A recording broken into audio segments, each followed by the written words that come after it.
Hey guys, welcome to our channel. Today I will be reading from the subreddit, so let's jump into it. I never thought I would be someone who would ever tell this story. However, after reading some stories, I realized I wasn't the only one who did this, and it gave me courage.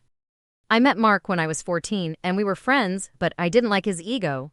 Like most people, we drifted apart, and I honestly thought I would never see him again. I was wrong. Years later, while helping a friend study for exams, we ordered pizza, and Mark ended up delivering it. I was shocked to see him and was surprised to see he had changed. He asked me to have dinner, and I said yes on Saturday at 8 p.m. Saturday came and I was ready to go. I even put on makeup and bought a new outfit. I waited 45 minutes for him to show up, alone and feeling like a complete idiot. Now, at the same time, I had to remind myself to understand because he was a delivery guy, and that I knew that just because his schedule said a certain time, it could change. As I was walking to my car, he showed up, still in his work uniform, apologizing like crazy. I told him I understood, and we had an amazing dinner. It was so fun we forgot to even eat. I felt like this could work, and he could be the one. Skipping the first 9 months of puppy love and attached at the hip, I started to notice things that made no sense. He told me he used to have a rhymes with Bill problem, but had been clean for 3 years. However, I saw his mom handing him certain medication only she was supposed to take. Then I started to wonder about the bedroom. Mark and I had been together nearly a year now, and we had never slept together. I figured it was a religious thing, so I just let it go, although it seemed strange because he didn't go to church or ever mention religion. This is where the real gaslighting and drama started, so trigger warning. My engagement was so quick that it was almost like it didn't happen. His sister invited us to go to a family dinner, and in front of his sister Amy, he announced he was going to propose to me. I stood there in shock, and he looked at me and told me, "Well, I know it's what you want, so why not tonight?"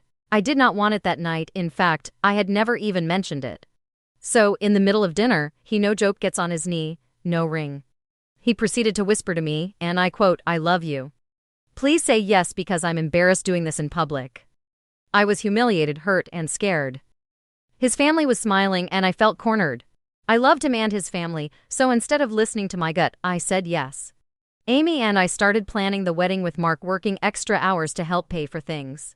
We found the venue we wanted, and he said he would fill out the paperwork and put the deposit down while Amy and I continued to plan what we wanted to do with the venue. I was getting excited and I had let down my guard. All the things that I saw as red flags seemed to disappear due to my excitement. My maid of honor, Amy, and my mama went with me to find my dress, and we had a blast. My maid of honor and I took Amy's daughters to find bridesmaid dresses. And we had a fun girls' day with them. Everything seemed perfect. Then, the strange feeling in my stomach started.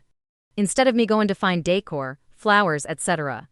in person, Mark told me to look online, saying it was cheaper and just put it on a list because his dad and stepmom offered to buy all these for me. I felt grateful but odd because I had never met them and didn't know they were even coming. So here I go with Amy and my maid of honor online shopping for everything, making a list and looking for the most important things for me. June 26th, a year and a half after I said yes, the big day was here. I was still under the impression Mark was waiting for our wedding night because we still had not done anything sexual, so I kept it traditional and slept at Amy's house. Due to the wedding theme, no one had to get up super early because I wanted everyone to do their makeup and hair to be themselves and feel beautiful. The only people who were up early were the amazing friends I had who offered to go decorate the venue, so I wake up around 10, all nervous but excited and ready to go. Amy had left me a note the night before that a hot rose bath with a few mimosas would be waiting on me, so I went to soak. I wasn't in the bath 10 minutes before I heard shouting, crying, and something being thrown. I immediately got out and dressed to find out what was going on. To be continued.